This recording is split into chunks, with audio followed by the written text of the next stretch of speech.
Welcome everyone to Straight Talk Live. Very excited to be here with you today.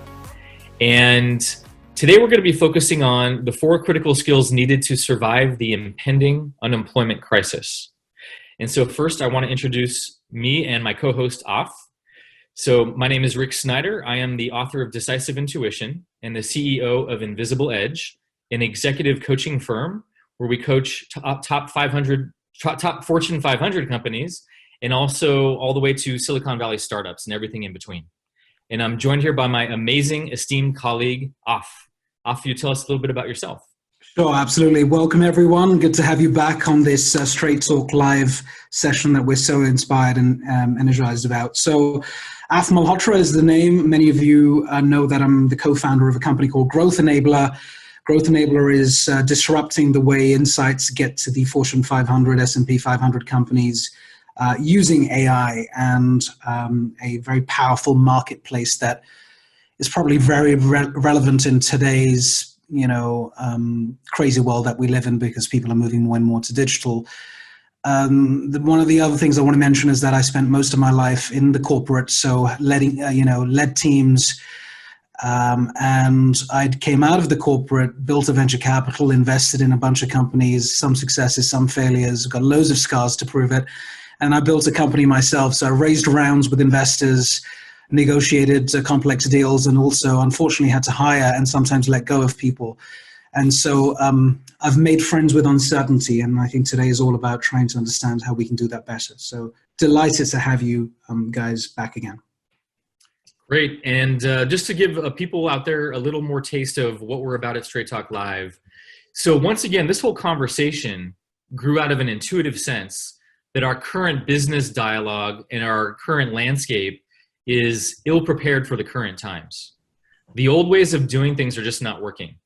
And so this show is really created out of a sense of urgency to get at the conversations that we need to be having and challenge the paradigms that are no longer working in all aspects of business, in all aspects of human transformation, digital transformation, and also social impact, and how all 3 really have to go together if we're going to have a chance to survive, let alone thrive beyond the pandemic.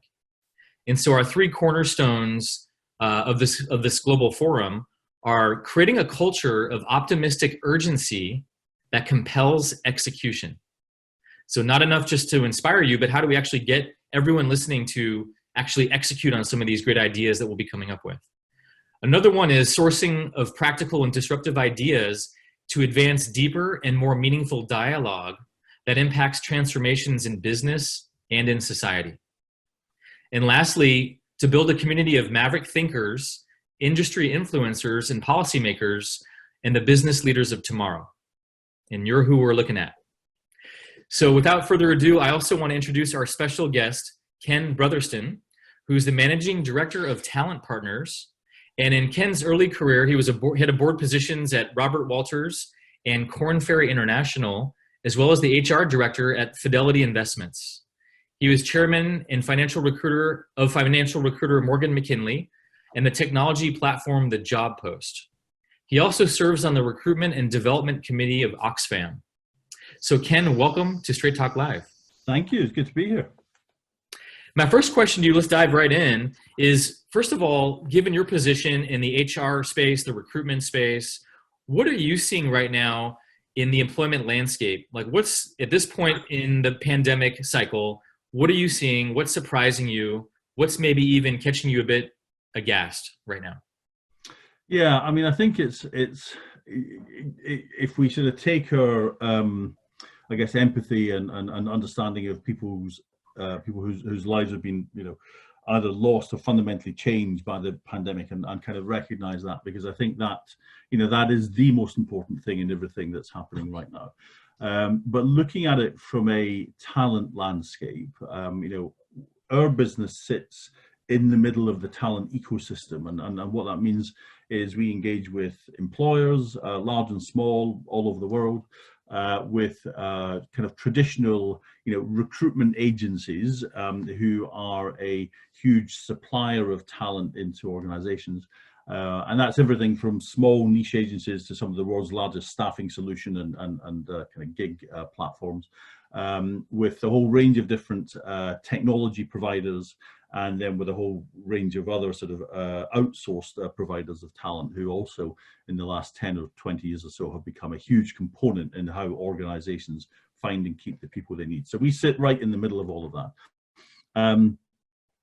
And I guess to try and summarize where we are in one phrase, it's the Great Reset.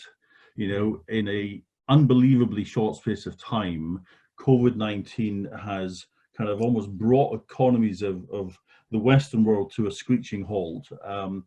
And what it's enabled organizations to do is to kind of land the plane. You know, when you're running a business, everything is mid-air repairs, you know.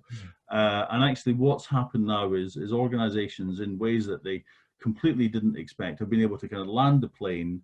And what they're doing is they're kind of deciding what they want when they can take off again. And it's going to look different to what they had before. I mean, almost without exception. You know, I don't think anyone that we speak to is saying we want to have the same business coming out of the crisis that we had going into it. And the implications for that, or of that, for talent are absolutely profound. Positive in lots of ways in terms of the opportunities it creates, but also potentially, you know, hugely negative in terms of unemployment. And if you look at just the UK, for example, you know, since the financial crisis, we have accepted high employment for low productivity. That's been the trade-off.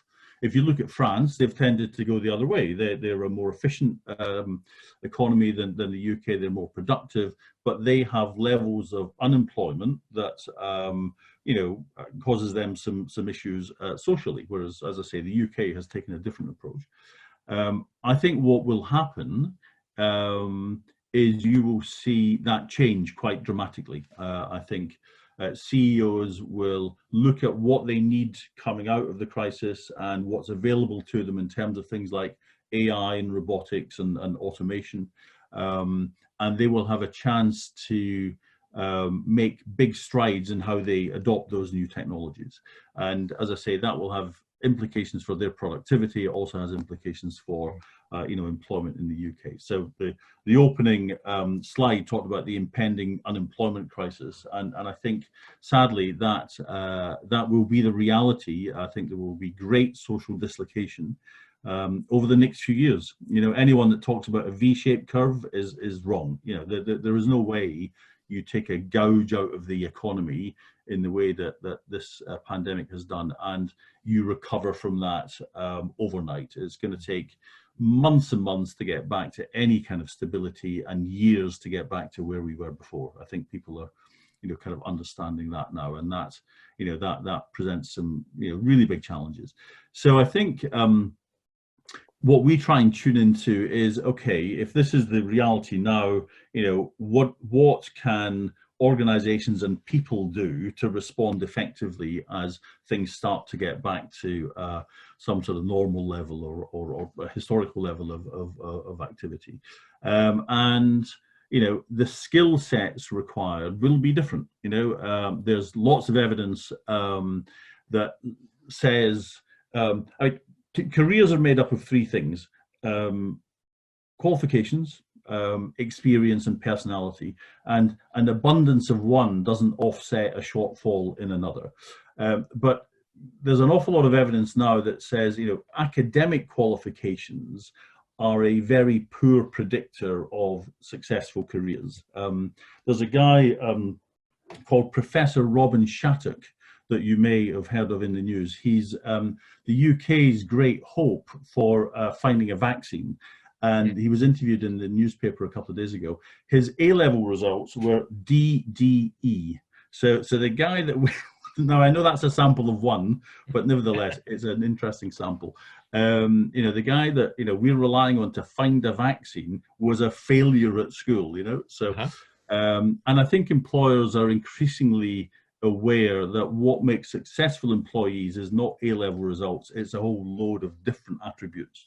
And that's something that I think is a big shift that was already happening, and I think that will be accelerated as we come out. And to make sure I get that last point, what I hear you saying is traditional ways of valuating talent have to be thrown out.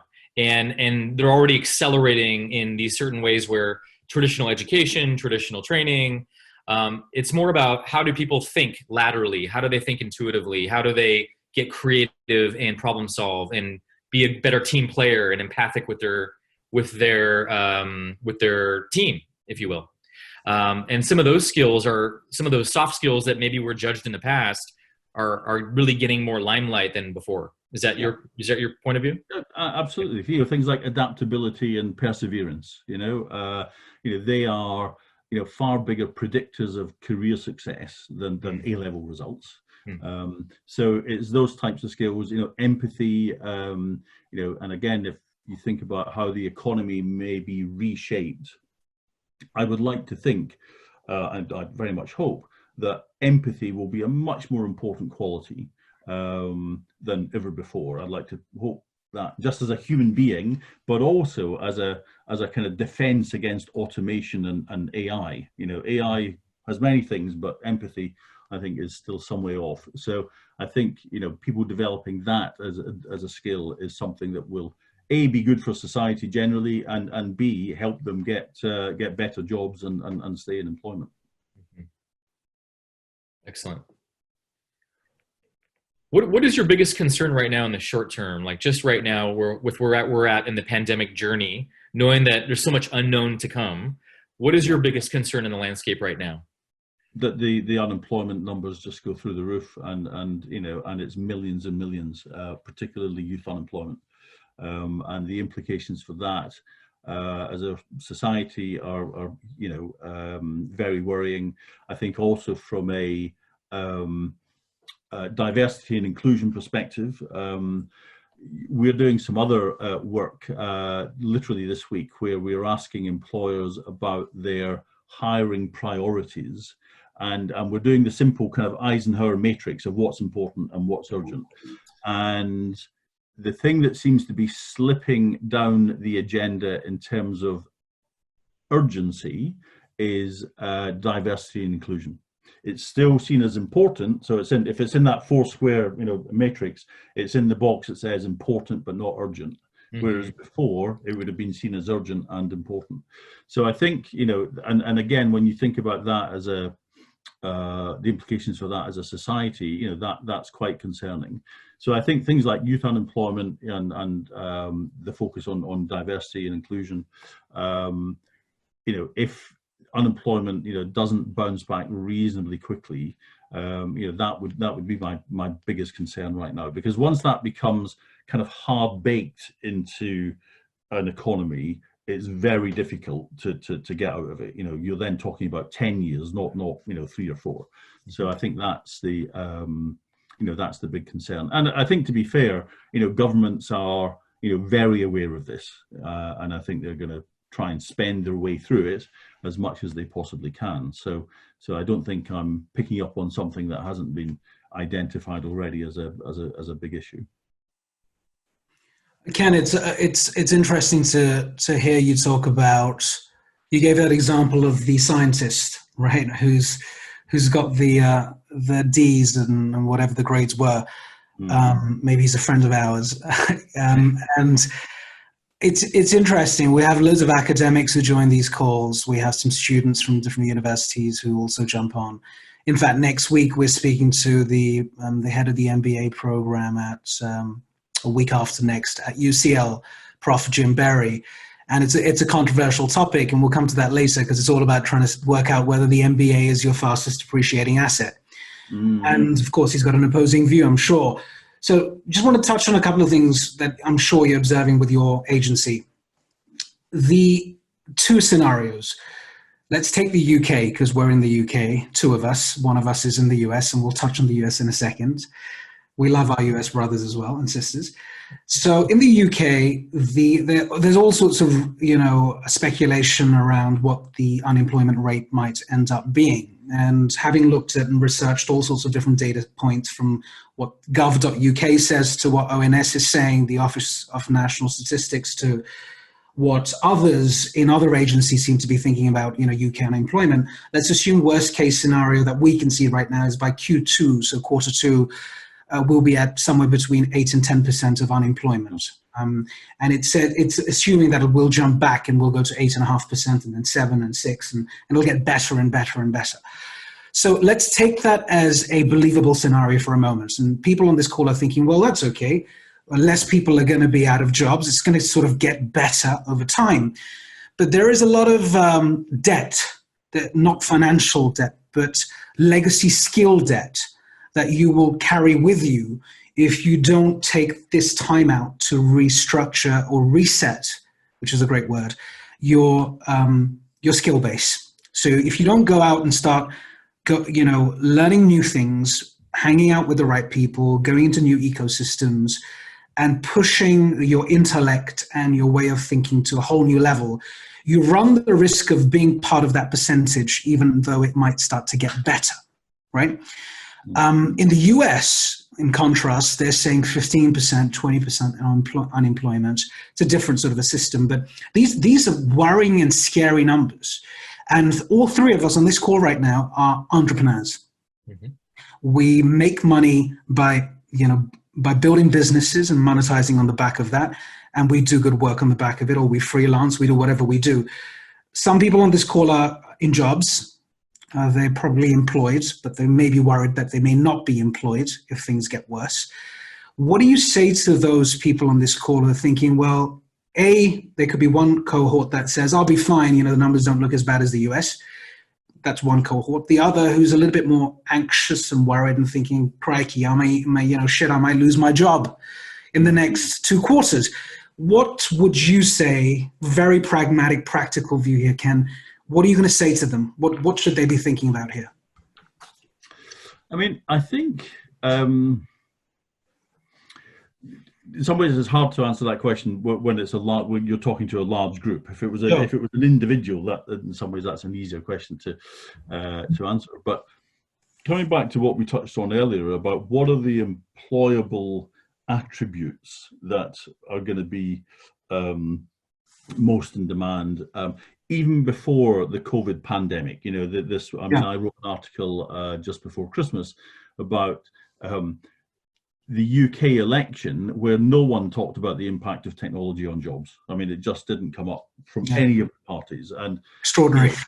And they had lots of other things to argue about. But to me, this is the biggest issue that we were already facing, and you could see it year by year taking hold. So even in suburban car parks, where you couldn't get parked 5 days a week, now you can get parked Mondays and Fridays always, because the whole flexible working and people working slightly less and slightly less, was starting to really it had taken hold and it's accelerating. So that was happening. And the big question was, at what point do the real impacts of AI, kick in? UK, and forgive me for just quoting UK numbers, but it's what I'm most comfortable with, but I think it is, universally applicable. In the high street in the last 18 months, we lost 300,000 jobs. Now the economy was able to absorb that, but if that's just one sector, losing that amount of jobs in a period of time, once that starts getting into, financial services and, kind of manufacturing and really taking hold much more widely, then, unemployment was always going to rise inexorably, and most likely kind of on a long-term basis, because it takes a long time to kind of retrain a workforce for a skill set that they're not used to. So that was always a big challenge. And during that period, you get a high degree of social dislocation. I mean, I can remember the issue with mining, the mining industry back in the 80s, and a miner never worked in a call center. So even though they created new jobs where the mining jobs used to be, it wasn't for the same people. So to kind of answer your question, it's what are the attributes that are going to be most in demand, and the stuff around adaptability, empathy,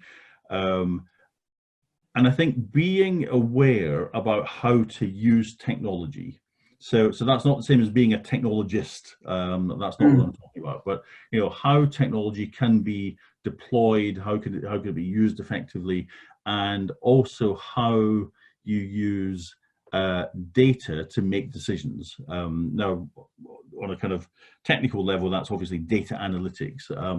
But more broadly, the way I like to think about it is there's a kind of hierarchy of data, information, knowledge, and wisdom. And kind of, if your job is just providing data, well, that's already gone. If it's providing information, that's in the process of going quite quickly. If you're providing knowledge, that actually still is, for most of us, that's the place to be. You're looking at information saying, what does this mean? How can I deploy it? How can I use it? How can I make it more valuable? And to the point you made, Rick, about, being able to know how to make that happen, that's a kind of key, a key attribute. And then ultimately it's wisdom. I've got all the information. This is the decision that needs to be made. But, I think that hierarchy of thinking about, being in the genuine knowledge economy, and what does that really mean for the people watching, whatever industry they happen to be in, they need to be thinking about, in my market, what do those jobs look like? How do you define those jobs, and where can I find them? Because they will continue to be, in demand for the foreseeable future. Yeah, it's a great point. Sorry, go on, Rick. I was going to say, that's a really good segue to the 4 critical skills that we were going to talk about, actually, because a lot of that is covered in there. So, do you want to just jump into that right away? You got some of these from MIT, I believe, and then we've kind of restructured some of these 4 critical skills. Do you want to read those off? Yeah, sure. Yeah, absolutely, and I'll do that. And for everyone listening, so these are the 4 skills or capabilities that we were alluding to in the title of this Straight Talk Live. So I'll start with the first one, and that's very much about what we call high-level systems thinking. We're labeling it ecosystem-driven thinking. Ecosystem-driven thinking. But what does that really mean? So that means you now have to think about the entire value chain of the different departments or divisions or compartments of a process or a system or a business model. So it's not about you being a specialist any longer in just one area, perhaps sales, and saying, well, the marketing team should fix this, or the product guy or the product people have got their own stuff to do. It's now you being able to understand the unit economics, the movement of money, and the dependencies of your unit with other units. It's, in the old days, we used to call it general management, and used to do rotations, right? If you were lucky enough to get a graduate program or something like that in a big company. And I think that entire thought process is coming back in to say, look, you need to understand how businesses work end to end. And you could be the best coder on the planet, because I do know a lot of my friends and family say, oh, look, you in technology, and what should we do? Should we go learn Python or something? Or should I become a coder? Well, yes, you should, but you should also do other things as part of that process, which is to understand what a business model or an ideal job in a certain company would look like on the basis of the entire makeup of that business. So thinking about the interconnectedness of the unique components of a supply or value chain is mandatory. It is non-negotiable. And there are ways to learn that skill. The second area is entrepreneurial mindset. We're all entrepreneurs. What does that mean? It means you've got to make friends with uncertainty, as I say. You've got to accept volatility. You've got to be more risk tolerant. You've got to realize that you're probably going to fail a lot more than you're going to succeed. And so for the men out there, and you can gun me for this later, we have to take our ego, pick it up and throw it in the dustbin for a while. And it's going to be hard for us to do because, we're going to fail a lot, and family or friends will say, I told you so. And so therefore you have to have a much greater sense of purpose and tolerance to the fact that we're all in this together. I think that's the most interesting thing about this pandemic, is that everyone is experiencing this uncertainty and volatility at the same time, right, albeit at different levels. Sorry. Yeah. This is where the entrepreneur mindset has the distinct advantage, because we live in uncertainty. We've been there before. We break things and move forward. And the more that corporates can really adopt that kind of mentality and be able to encourage that within their interdepartments and give a little more autonomy and freedom and decision-making ability, that's really what we're seeing on the front lines, at least who we're coaching right now, which is making a huge difference, is that kind of trust that has to be engendered for that kind of liberal lateral thinking, that the old ways of doing it and the old ways of command and control just are too slow, and they're just not working anymore in the same way, especially in times of crisis and unpredictability. You see, I agree with that only in part. Mm-hmm. I think the new ways of thinking are important. I mean, we did a webinar a couple of weeks ago with the head of talent acquisition and talent management from Iceland, the supermarket, and they had to respond to the crisis incredibly rapidly. They hired something like 4,000 people in 8 days with a team of 5. You know, and he was saying that one of the things that came out of that was this incredible kind of epiphany about things don't have to be perfect; they just have to be good enough. Mm-hmm. You know, and so that was moving away, I think, from a corporate mindset to something that people would say is slightly more entrepreneurial. Mm-hmm. But it's such a fine balance, because entrepreneurs also have the tendency to just kind of charge off and do what they want, because they believe that they know better than anyone else. And in organizations, that can be incredibly dangerous. So I think the core of this is balance. When is it right? Because I don't want entrepreneurs running a nuclear power plant, right? I wonder what happens if I push this button, right? I want someone who has a very different mindset. Unless with a disclaimer there, unless you're Elon Musk, where he's totally an entrepreneur, but he's sending satellites up to the sky somewhere. So there are some caveats there, or some outliers. Yeah, but I'm not sure I'd get in an Elon Musk satellite, but not quite yet. Yeah, not yet. But you know what I mean. I mean, so I think the kind of the mindset of entrepreneurs are always best. I think in some environments, absolutely, they add huge value to societies. But I actually wonder whether that kind of business school entrepreneurial-led thinking will be the dominant mindset as we go forward. I think, we're all socialists now. When you look what governments have done to their balance sheets, higher taxes are absolutely a given. And I think also, I'd like to think that we think more as a society than perhaps we did before, which again is a bit of a counterpoint to traditional entrepreneurial thinking. No, I take your point, and I think, like with every capability augmenting itself based on the act of God event or the force majeure that we're all going through, entrepreneurship and entrepreneurial skills need to augment too. So whether we call it more hybrid, more balanced, a little bit more timid, or I don't know, more adaptive even. I mean, it's almost a paradox. Entrepreneurs need to be more adaptive, but they'll say they are. Of course, they can adapt. They're like the Darwins, 2.0 Darwins of the future. So, but you are right, because I think that's the social element. And it kind of brings me to my third point in the two skills were the ecosystem and then the entrepreneurial mindset or capabilities. The third one is interesting because you talked about social, but what this is saying, what MIT is saying about this, and I kind of agree with it, is bottom line focus. They're calling it bottom line focus. And what does that mean? That means you've got to, going back to ecosystem or systems thinking, you've got to understand profit, loss, revenue. You've got to be able to understand the unit economics of a business model or a thing that you're doing, even the job that you're doing. I mean, how often do you think about the cost of your job? You don't, right? You just cry on with the job and you wait for the salary, but you actually think about the mechanics of, or how much am I costing this company? And is what I'm doing worthwhile for the company and for me?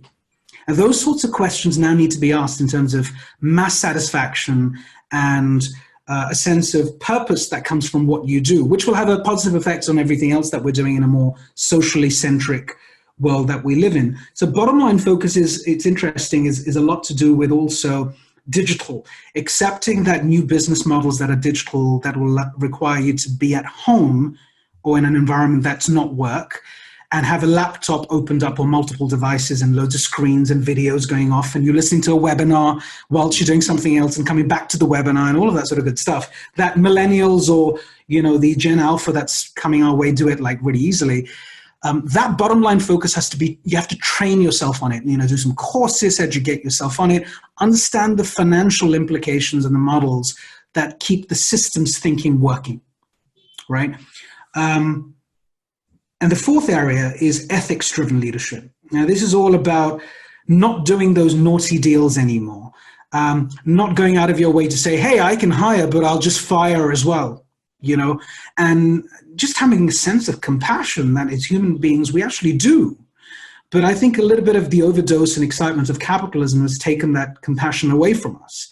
Mm. So ethics-driven leadership, you know, discuss. What do you think? Do you think, are you buoyant, both of you, on the fact that us as people, humanity is going to take ethics and change the way shareholder value is looked at and governance is looked at and so on and so forth? Because this is not going to happen in pockets. It's got to happen in a seismic way, like the pandemic, right? Sooner or later. So for discussion, what do you guys think? Because I think those last 2 points have an inherent tension. You know, bottom line focus and ethics-driven leadership. I think bottom line awareness is really important. But the problem when you say focus, it tends to then be the main thing, you know, and I mean, if you look at, say, Unilever and what they talk about now in terms of their goals over the next 5 years and their goals around reducing waste. And I remember reading their document and thinking, yeah, it's just words. And then actually you turn the page and there are some very specific numbers that they have put in place as very specific targets that they will achieve within the next 2 or 3 years. And I thought that was actually really powerful because, you know, it's really clear that they will be held to hitting those targets, you know, and they weren't on the face of it profit targets. They actually were targets that would suggest that they would have a greater cost than if they just had a pure bottom line focus. So I thought that was very commendable. But, you know, I'm not sure most businesses are there. I have I have to say, quite a deep cynicism that some of the most successful businesses in the world right now, Google, Amazon, Facebook, stuff like that, I think it's hard to look at them and think that they're great examples of ethics-driven leadership. So I think there's a real long way to go. I think it's a kind of nice to have, but you know, when you look at you know, a lot of businesses that people look at as, you know, even right now, incredibly successful, it seems like an all-encompassing focus on profit and not so much on that kind of ethics-driven leadership. I mean, don't you think, just to add to that, do you not feel positive or a sense of joy about the fact that the younger generation, at least those that, you know, we come across, family, friends, people you've hired or worked with in the past, have a much greater lenience towards being a little bit more ethical than at least my generation. I'm a late millennial, but I grew up with, you know, the MBA schools of general management and the, you know, go get a job, get another one, get a VP title, get more money, and keep doing that. There was no conversation about doing good for society. You know, if you were a little bit religious or into faith, you thought, okay, I'll do a bit of good for society. But beyond that, you know, feeding a few people, it wasn't really part of a discussion. That entire sort of architecture of thinking has changed, and young people do care about social impact, ethics. In fact, they pick companies on the basis of their CSR ratings, or they say, well, actually, I don't want to work for this company because I don't like the fact that they treat, you know, workers in Bangladesh badly, and so on and so forth. I don't remember doing that. Maybe I was too busy trying to just do other things in my life, but surely we should feel happy about the fact, or a little bit more positive about the fact, that this younger generation, the future workforce, will put us in better stead, in a better position, no? Sadly, I think the statistics don't support that. If you look at businesses who don't have reputations that are, so investment banks, and you ask them about their application rates now compared to 10 years ago, No difference. You know, people are still, hundreds of thousands of people want to apply to go and work in investment banks. They might be, you know, challenging them to have a slightly different conversation about, you know, what is your social impact. And I think some banks, to be fair, have made great strides in that.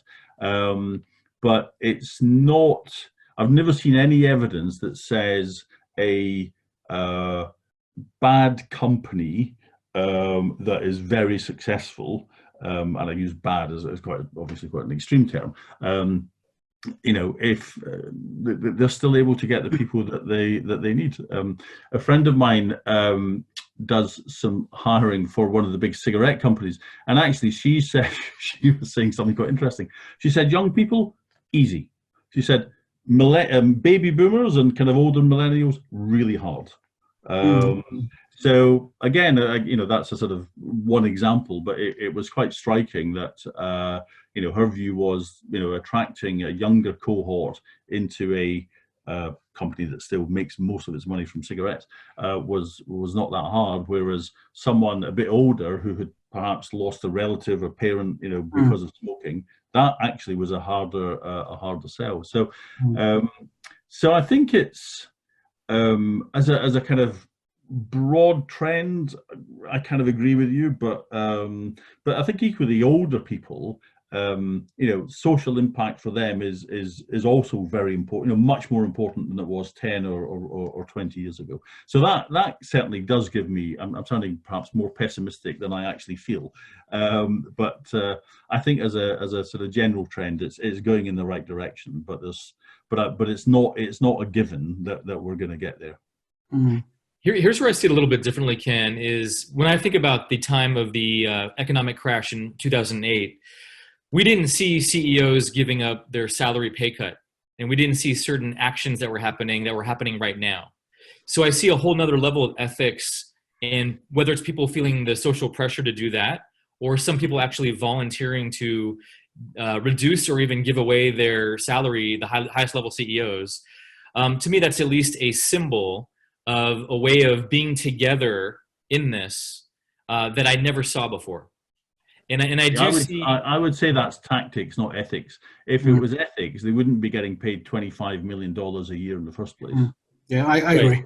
Yeah, and how does this pandemic, how does this conversation start to shift exactly what you're saying, right? Because I have a feeling people are starting to look at these celebrity homes in a whole different way right now than before. And you know, since the crisis, CEO pay and the differential has accelerated, you know, and by quite a margin. So I think tactically, CEOs know, you know, they're going to get absolutely hammered in the media if they don't do something. But I'm not sure that signals a fundamental shift in their thinking, because, as I say, the overall, you know, if you use CEO pay as a marker, you know, that it started to flatten in the last year, but that's against 10 years of really steep increases. I mean, I think also, Rick, the 2008 crisis, you got to look at the root cause. Why did something happen? And then the response can be well understood. That was an economic crisis. It was led by the banks. It was a subprime crisis. This is a health pandemic. It's like almost like, God forbid, a natural disaster hits us. We're all in this together. And so you can't really point a finger, although people are trying to point fingers at all sorts of people out there who said, oh, you knew this. Bill Gates knew about this, or, you know, whatever, who knows, whatever rumor mills go around. We're all in this mess together, right? Yes. And we're all feeling the pain together. And I do agree there's a level of, you know, you have to be a tactician. You almost have to demonstrate some tactics here. And it's sad that we think that way. Maybe because of the generation we're from, maybe because we've seen behaviors that haven't been consistent over the years, and we realize that businesses do certain things because it's the right time to do the right thing to get the right result. All these rights that we've been taught about. So I think I feel we want to remain hopeful about a new future where things do get better, but I don't think it's going to come overnight. And going back to skills without deviating, I think people on this call need to accept a few things. One is digital is going to be everywhere, right? So you better sharpen your saw, better learn some new skills, go into the Harvard free courses, go on Coursera, go and learn some Python, do whatever you need to do, number one. Number two, you need to start to talk to more people, get on more webinars, get on more sessions like this, build up your network and ecosystems of people who can coach you and mentor you. All right, even if you haven't got any money to pay on this stuff, it's now free. Even stuff that we used to charge for is free today, like this, right? And those two are very important things to build your knowledge and your awareness and so on. And I think if you keep the right company around you, you can debate and discuss new things. You know, heck, we're talking about this after this call where we're going to collaborate in some other areas that we never knew we had synergy over. So I think that's going to be terribly important. I'm conscious of time again. Time always runs out. But Rick, should we open the floor for some discussion and yeah, in fact, I've got a question from Nitin on Facebook, and he says, this is good for all of us, and your point right there, is the post-COVID world a good case for pushing universal basic income? We say the workforce of the future, but it's possible that most of the jobs that exist today will not be there in 15 years due to advancements in AI, etc. What are your thoughts on that?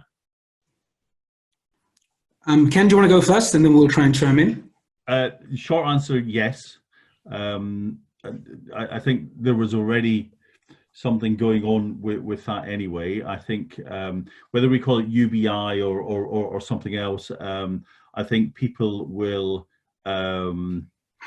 work less. So, you know, a 3-day week, and they'll work for, you know, a certain amount of money, and the government will, if it's not a direct UBI, they will be subsidizing businesses in a different way so that they can continue to pay people. So I think it won't.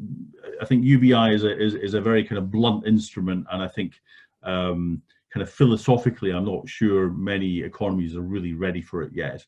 But I think there are more sophisticated ways of essentially achieving the same thing, and I think that's a direction we're definitely headed in. Yeah, I mean, the only thing I'd add to that, do agree with all of that, I think is going a little bit beyond this. It's not just about the policy or the structure or the process of giving people some money. That's great. We've got to do that, and a lot of people who do need that, and we need to provide for those people. And the ones who have more need to share some of that wealth and give it to other people so they can be in a better situation, no doubt. But there's a bigger question beyond this, which is even when you do it in whatever manifestation, one has to inspire the sense of purpose. There has to be a real connection with why do I wake up in the morning, and why am I, even though I'm receiving this universal basic income or whatever it's called, what am I going to do with my life that's going to have a material impact on the world? Yes. And I don't mean just charities, I mean even business, good business.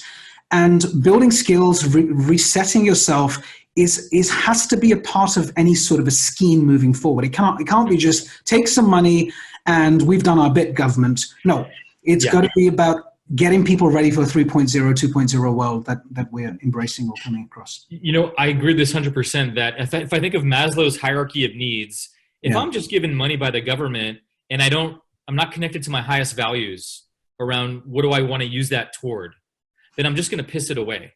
You know, a lot of studies have shown people who've won the lottery have usually gone bankrupt or pissed that money away because they weren't connected to a deeper sense of purpose or values with that money, or they felt like they didn't deserve it and they just got that. And so subconsciously they were able to just eradicate that money from their system. Yeah. And so I think that's important, is not just giving the money away, but how do we connect that to what's your plan with this? How are you going to move this forward in your development? You know, what are you going to put your money down on? How are you going to invest in yourself? I think the more that we can connect and link that with any kind of universal income, that's going to have a lot more traction than just this donor mentality by itself. Yeah, and one thing I'd love to see, and I really hope that this happens to a degree, is, you know, we've recognized the importance of jobs that are about caring, you know, in this COVID crisis. And, you know, we've I'm sure I've done it, you know, we call them unskilled jobs, okay? But they're hugely important. And I think they're also going to be a huge growth area in the kind of post-COVID kind of AI world. And And I would love to see in some form those being much more valued. Because as I say, I think, you know, one of the lessons that I think a lot of people have had is those people involved in you know, caring, and it's everything from, you know, surgeons and you know, Robin Shattuck inventing the vaccine, you know, right through to people working in care homes doing the really, you know, hard day-to-day stuff. And I think as a growth area that would be, you know, economically good and also socially good, that's something I'd love to see, you know, really accelerate in the next few years. Well, it looks like we're wrapping out of time here. Unfortunately, we could probably talk for another hour easily. Ken, thank you so much for being here and giving us some of your insights. Do you have any final words around the job market, and for the people listening out there today, any final words from your vantage point? You know, I think it is a tough time. It's a challenging time. I think there are so many things that we will learn from this if we are paying attention to it, you know. So that I think is the key thing, to try and kind of reflect on where we are now, what we're doing, and what we can build on. You know, the whole kind of, I don't want to call it flexible working, but dynamic working. You know, I think a lot of people have realized that they can just go and do, you know, lots of different things from wherever they happen to be and still be really, really effective. My phone is becoming old technology as I become far more used to talking to people like this, you know, and I think that's a good thing. I think it's a higher level of interaction, and yeah, I think it's, you know, we've got some tough months ahead, but I think there are some really interesting times ahead. Yeah, that's my conclusion as well, is that with any calamity, there's always hidden upsides. And this is, to me, where innovation is birthed and our creativity comes to the forefold. And so that's what I'm excited to see, is how do we take this challenge globally and really come together and really look at these creative ways to not repeat some of these patterns again. That's my wish. I want to say one more thing. I know we're time short, but I think I'm going to borrow what Ken said earlier on when we were prepping for this. When the conversation's in flow, you should keep chatting. Loads of people are coming in and saying this is too short. But I just want to say one thing related to how Rick and I met, actually, because we met physically in London. He was traveling over, and he's an entrepreneur. He decided to travel over to another part of the world, got on a plane, and he did some cool things, and he ended up meeting some new people. And through some connectivity and discussion, we came to this stage. Like, we built this thing out called Straight Talk Live, and it literally just happened. It was like in our, as Rick, you put it, it was in our quarantine zone. We were in our bunkers, our COVID bunkers, right? And we came up with this idea, and this was all done virtually, and we've just ramped it up. We've got the next 15 sessions booked out. We've got amazing people like you, Ken, coming on the show to debate with us. And I think for the next 6 months or first half, you're not going to be able to get on a plane and travel. That's for sure, right? So what are you going to do? Yeah. What are you going to do? You have to come out of your comfort zone and stop playing the games at home on your PS2 or whatever, PS4 and Xbox. Get onto these calls. They're free. Talk to people. Say things that you never thought you would say before. Ask questions, no matter how stupid or dumb you think they are. Just say it. Speak up. Because through conversation, virtual conversation on your video, and please don't turn your video off. I've been on loads of calls where people are like, yeah, I can hear you, mate, but, and they turn the video off. I'm like, look, put the damn background on if you want, but get the video on, because this might be default. This might be the way you're going to build relationships, God forbid, but, you know, this is it. And so the next time a Rick and an Af are going to collaborate on something, imagine that whole story again, but it was virtual. It would only happen if we had the guts, the courage, you know, the inclination to try and build relationships. We're still building relationships, right? And I love the pub in the background, by the way. That's super tempting. We should do some shots. Thing, it's time. I'm just on my own there. There's just me. It's amazing. But yeah, it's a great session. Go on, Rick. You can wrap it up. I don't know if there are any more questions, but you Ken, I so want to have a pint with you at the pub behind you right there. So I look forward to that. Enough. And in the meantime, just for everyone, this is what we're going to be talking about next Thursday, same time. Are we ready for higher education 2.0? What does education look like in this new landscape for higher ed? We're going to be joined by Chandres, who's on our call right now, and also Mitesh of Singularity University. Chandras, of course, from Queen Mary University in England. So looking forward to having you both on that call for Education 2.0. I love the way you're pronouncing his name, Rick. He's going to be chuffed. Chandras. Chandra, that's very Indian of you. I lived in India for 1 year, so hopefully some of that residue is still with me. Wonderful. It's been a real pleasure. Ken, thank you for joining us. Super excited and look forward to the next call. See you guys on the 7th of May. Okay. Thank you all. Thanks. Thanks for all who tuned in today. See you next week. All the best. Cheers. All the best.